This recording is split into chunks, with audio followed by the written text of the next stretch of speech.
this top end to make a turn. There's quite a large grass verge up there. There isn't one at the hedge behind us, so the accuracy of the turn is a little bit more of a problem for us still.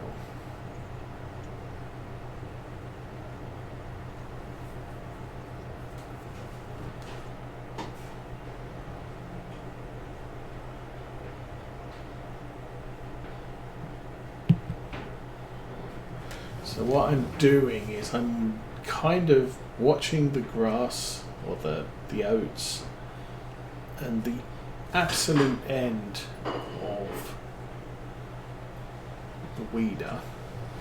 And 225 is,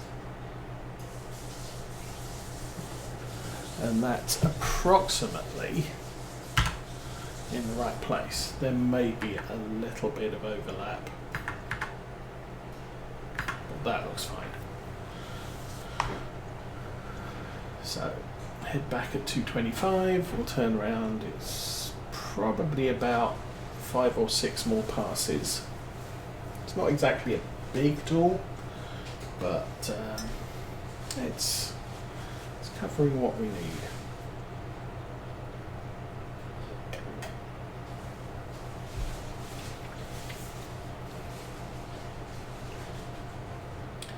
And again, you know, Giant's Release, it's the horse aggravation pack, is a really nice pack. It's a little bit of a shame we didn't get the seed tender or the liquid tender, which they basically cover. Basically a small auger wagon, but it fits on the small wheelbase semi-truck. We got those for 17 and 19 when the aggravation pack came out. And something I tend to use quite a lot, or I have done in the past. It's just convenience sake. Having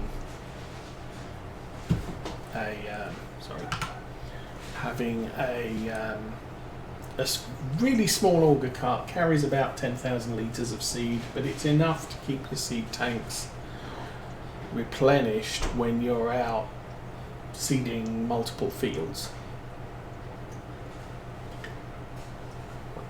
Now this season we're playing at ×3 rather than at ×1. I'm generally not getting much past 2 or 3 fields of work done during daylight hours before I have to call it off. But we're playing a 4-day month, so I can still do, you know, 12 fields in a month. It's just that they're not all on the same day. And consequently, between days we're heading back to the yard and I don't have to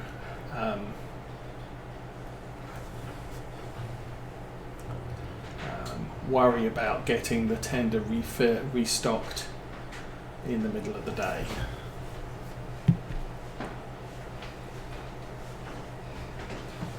Okay, and go. So I'm still making use of cruise control even if I'm not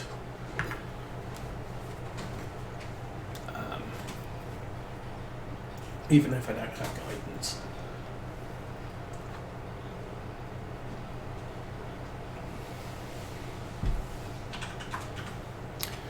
So nice damp day today, so probably not doing anything outside, which is a little bit of a shame. I still have some lumber to cut to length, but all the inside work, I've got that done. I've got that cut to length, so I can actually do some indoor work in the basement this afternoon. If my hip and back let me. Okay, we are now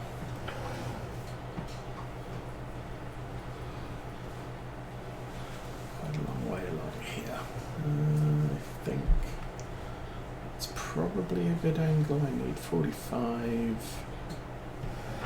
Oops.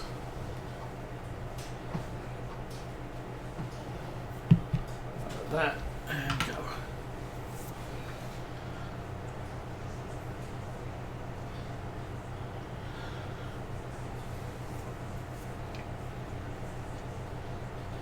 And then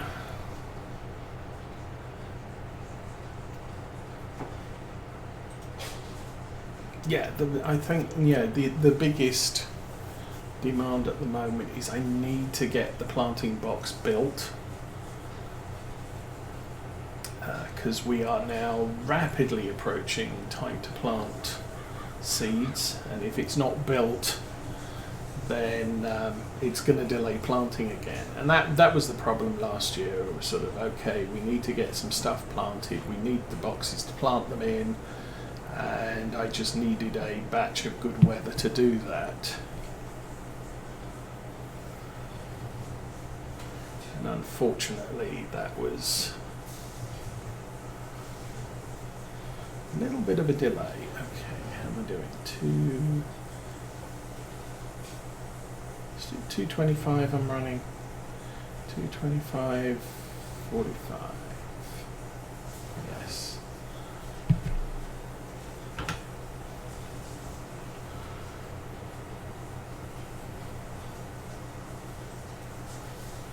But while I can do initial assemblage on that, I then need to carry it all up to the deck, and I can't carry it up to the deck assembled. It has to be done in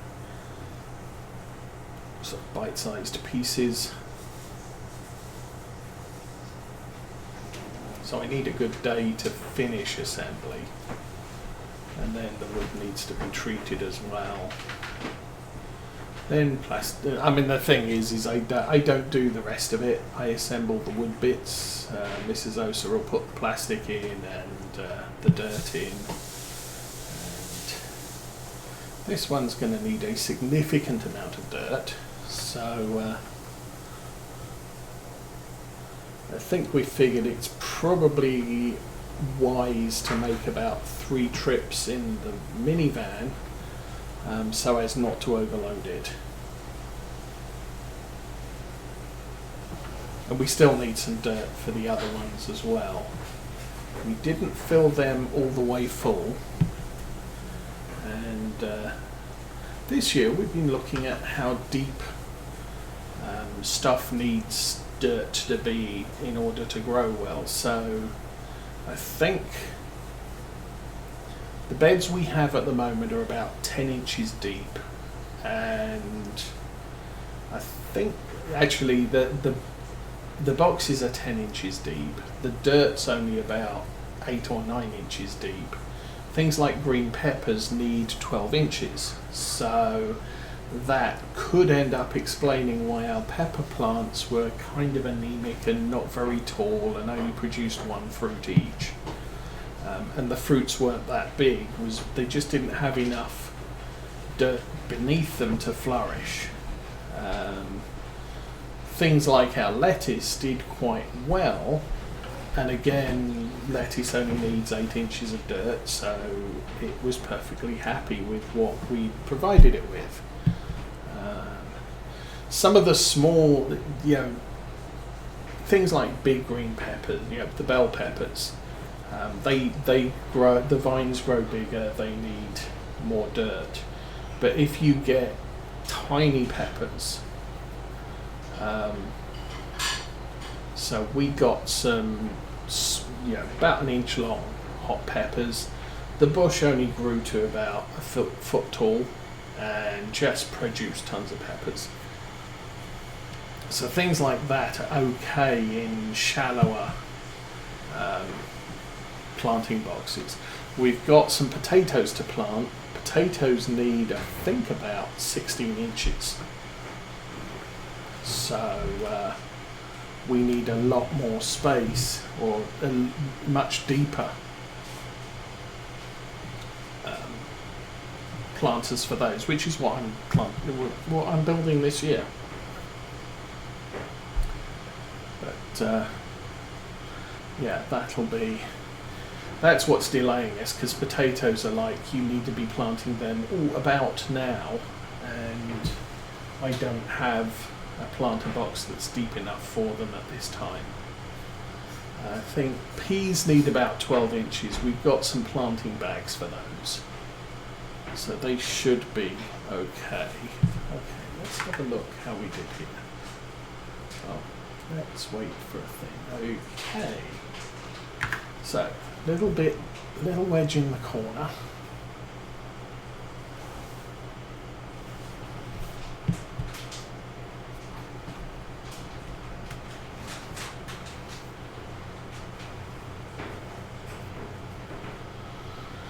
But if we're lucky, yeah, missed a tiny bit, not too fast. We should end up with most of the stuff planted when it needs to be done, which will be fine. With all this snow, I really can't see the contrast for the weeds here. Oh, now I can. Okay. At least if the snow holds off, I can. But I should be able to clear both of these rows now, and then weeds will be done. We just need to get into this field in first thing in spring, so about March. And if it's not raining, we'll get fertilizer spread, and this should then be a fairly good yield of oats. And obviously plant the field in front of us is the other thing.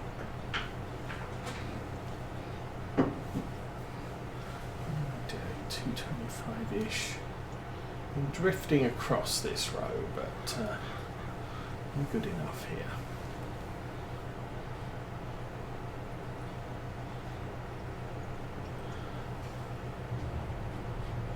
I do remember one of our aunts used to live out in the countryside in the UK.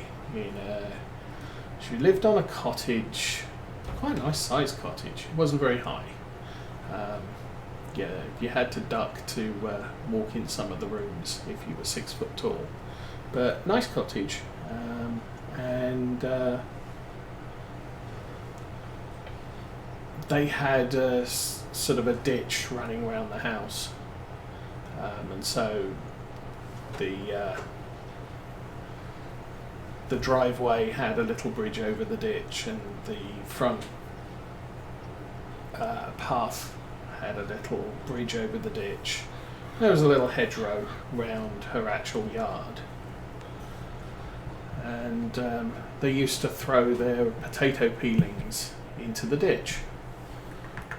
And we went over to visit, and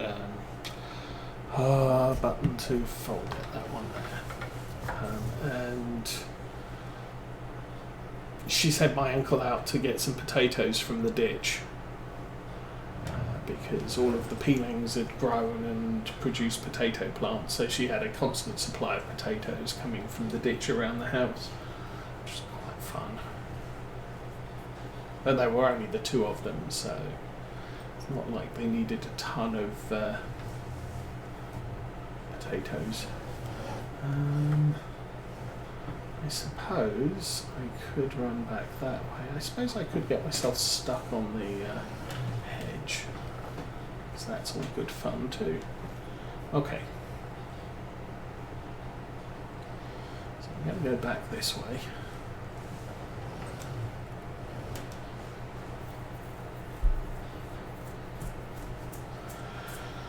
Oh, that's one job done. 2:20 in the afternoon, so let's see if we can get the mulching done as well. Hopefully it works. I don't know if you can mulch withered crops.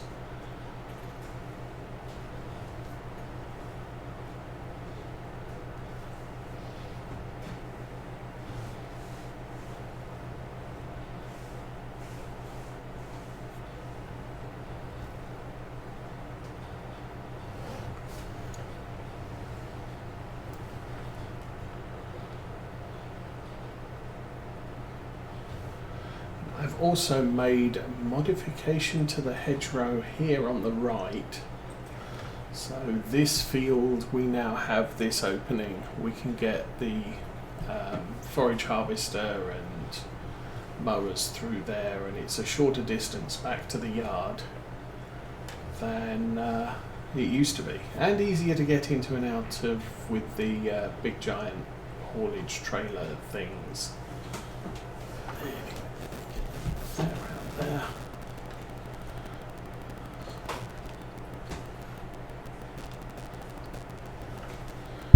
And we're still selected on the thing at the back. Push that, that should fall off. Yes. I think this roller. Actually, is it? I'm going to stick it in the shed. Honestly, I don't know what it's set up for. I don't think it tells me. Multi-field roller, yeah.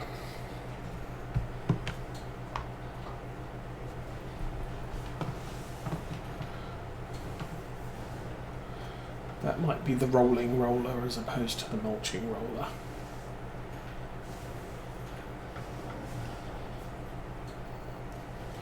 Oh, actually, we could do a couple of things while we're in here.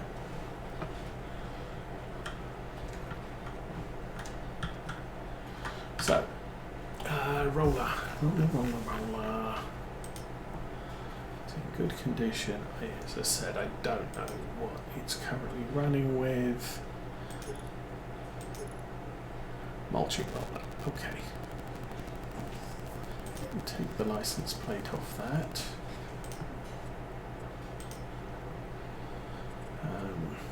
So we'll customize that. That's now ready for mulching. And that, I am going to take the cedar attachment off it. Okay. It took the cedar attacher off it, and we'll take the plate off too. Okay, so that's now back to cultivating only. Dude, seriously? Okay. Customize. Set it to no, design no, we'll take. This is one of these annoying pieces of equipment, I think, which doesn't save its state between customization attempts, which is annoying. There's a couple of tractors like that. I think in Farm Sim 19, the Massey Ferguson Series 5 would not remember that you'd put a bigger engine in it. And so it would always reset itself to the smallest engine. And if you were using it as a sort of a multi-purpose small farm tractor, you'd be swapping the wheels on it. Oh, I need to go out and do some 3-meter seeding. I need I don't know why I went this way. I need wide tyres with weights on. I need to do some fertilization. I need narrow tyres on it. And every time you swapped it, it put the small engine back in it. And it's a real annoyance.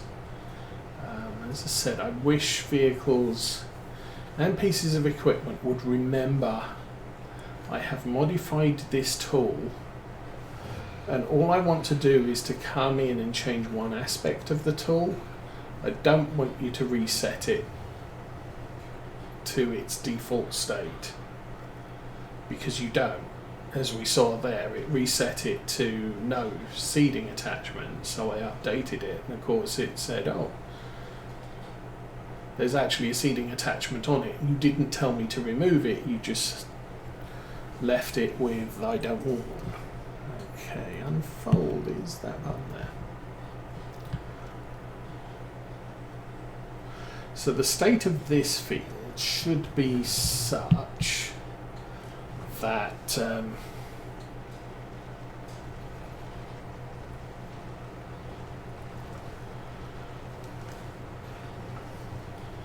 So I'm going to say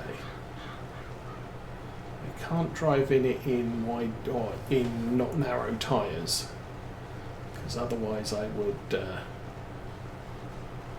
kill the crop or destroy the crop that I'm driving over. But the mulcher should work quite nicely. One way round that issue is to have a front mount mulcher, but most of those are only 3 or 4 meters wide. This is 8, 10, 9.5, something. So we can seriously get some mulching done here.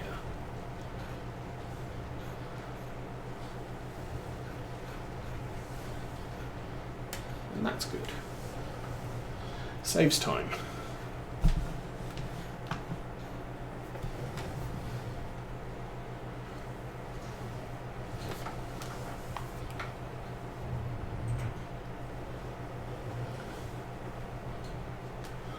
Anyway, we will bully this crop into the ground.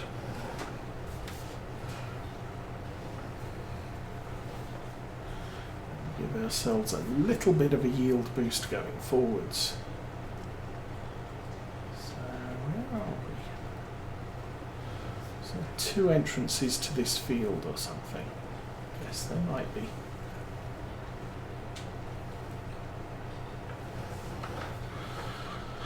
That's fine. We'll use the one at the top where we came in, just because it's closest to the farm, which is basically the direction we'll be coming from most of the time coming here. Ooh, struggles. And coming up to mid-afternoon, and it is starting to get dark. Contrast of the tractor's lights are definitely more prominent now.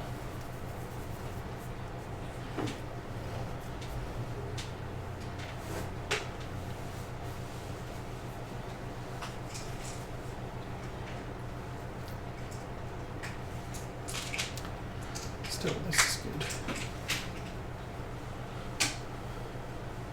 And I assume it's counting as mulched.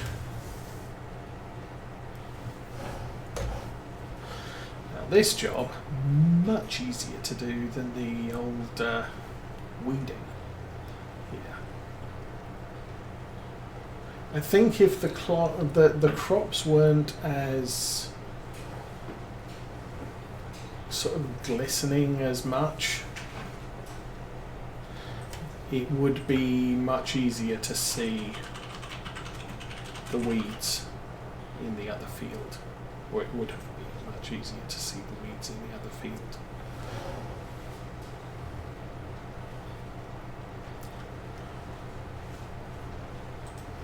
That's why, obviously, easier to do the weeding in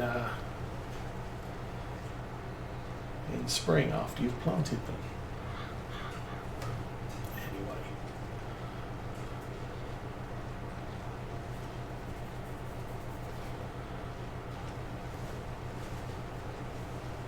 I think I can do a U-turn. This is a wider piece of equipment, so... Oh, I missed some. Ooh, let's try not to do that.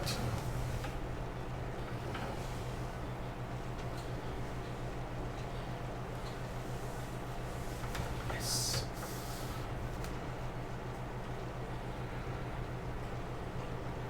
So we've got a slightly wider headland at the back, and in spite of the fact this tractor has a little bit wider of a turnaround than the Renault, this piece of equipment has the working width to cover that turn.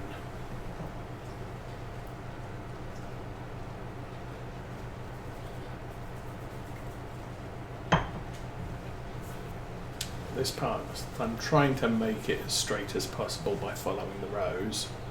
It's going to leave us a little patch on the right there.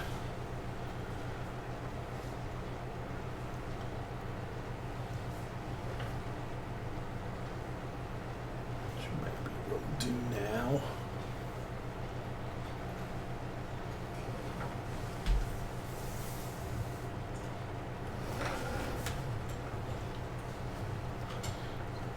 bit of overhang on the right, but this is all good.